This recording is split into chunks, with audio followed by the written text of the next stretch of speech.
ഇപ്പൊ ഞാൻ പറയാൻ പോകുന്ന കാര്യങ്ങളൊക്കെ നിങ്ങൾക്ക് സംഭവിച്ചിട്ടുണ്ടെങ്കിൽ നിങ്ങൾ നിങ്ങളുടെ ഒരു വിരൽ മടക്കണം. അവസാനം ആരൊക്കെ 4 വിരലെങ്കിലും മടക്കിയിട്ടുണ്ടോ അവരൊക്കെ ജയിച്ചു. ഓക്കെ, വരും സ്റ്റാർട്ട് ചെയ്യാം. ഫസ്റ്റ് ഉറങ്ങിക്കൊണ്ടിരിക്കുമ്പോൾ മോളിൽ നിന്ന് താഴെ വീണ പോലെ സ്വപ്നം കണ്ടിട്ടുണ്ടോ എന്ന്. ഞാനൊക്കെ ഒരുപാട് പ്രാവശ്യം കണ്ടിട്ടുണ്ട്.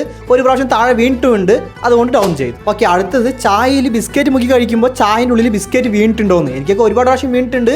വീണ് കഴിഞ്ഞാൽ അവസാനം ഞാൻ അത് കറക്കി കുടിക്കും, അതുകൊണ്ട് ഇത് മടക്കുന്നു. അടുത്തത് ഉറങ്ങിക്കൊണ്ടിരിക്കുന്ന നിങ്ങളുടെ അമ്മയെ വിളിച്ചു വിടുമ്പോൾ അവർ നെട്ടി എണീച്ച് നിങ്ങൾ ചീത്ത പറഞ്ഞിട്ടുണ്ടോ? അതൊന്നും എനിക്ക് ഇതുവരെ സംഭവിച്ചിട്ടില്ല. ഇതുവരെയ്ക്കും എനിക്ക് സംഭവിച്ചിട്ടില്ല, അതുകൊണ്ട് ഞാൻ ഡൗൺ ചെയ്യണില്ല. നിങ്ങൾക്ക് സംഭവിച്ചിട്ടുണ്ടെങ്കിൽ നിങ്ങൾ ഡൗൺ ചെയ്തോ. അടുത്ത് കാണുമ്പോൾ നിങ്ങൾക്കുള്ള ഒരു ക്വസ്റ്റ്യൻ: നിങ്ങൾ ക്ലാസ്സിൽ കൂടുതൽ പഠിച്ച് നല്ല മാർക്ക് മേടിക്കുന്നത് ആൺകുട്ടികളാണോ പെൺകുട്ടികളാണോ? ആൺകുട്ടികളാണ് എന്ന് പറയുന്നവർ വീഡിയോക്ക് ലൈക്ക് ചെയ്ത് ചാനൽ സബ്സ്ക്രൈബ് ചെയ്ത് കമന്റ് ബോക്സിൽ ബ്ലൂ കളർ ഹാർട്ട് കമന്റ് ചെയ്താൽ മതി. പെൺകുട്ടികളാണെന്ന് പറയുന്നവർ വീഡിയോക്ക് ലൈക്ക് ചെയ്ത് ചാനൽ സബ്സ്ക്രൈബ് ചെയ്ത് പിങ്ക് കളർ ഹാർട്ട് കമന്റ് ചെയ്യണം. നോക്കാം ആരാ കൂടുതലെന്ന്. എനിക്ക് തോന്നുന്നത് പെൺകുട്ടികളാണെന്നാണ്. നമുക്ക് സ്റ്റാർട്ട് ചെയ്യാം. ഓക്കെ, അടുത്ത സ്ലൈഡറിൽ കളിക്കുമ്പോൾ നിങ്ങൾ റിവേഴ്സിൽ കയറി പോയിട്ടുണ്ടോ? അതായത് താഴെ നിന്ന് മുകളിലോട്ട് കയറി പോയിട്ടുണ്ടോ? ഞാനൊക്കെ ഒരുപാട് പ്രാവശ്യം കയറി പോയിട്ടുണ്ട്. എനിക്ക് അതാണ് എന്റർടൈൻമെന്റ്, അതുകൊണ്ട് ഈ പേരിൽ ഞാൻ ഡൗൺ ചെയ്യും. നിങ്ങൾ പോയിട്ടുണ്ടെങ്കിൽ നിങ്ങൾ മടക്കിക്കോ. ഓക്കെ, അടുത്ത ലാസ്റ്റ് നിങ്ങൾ എപ്പോഴെങ്കിലും നിങ്ങളുടെ ബുക്കിന്റെ സൈഡിൽ നിങ്ങളുടെ സബ്ജക്റ്റിന്റെ പേര് എഴുതി വെച്ചിട്ടുണ്ടോ?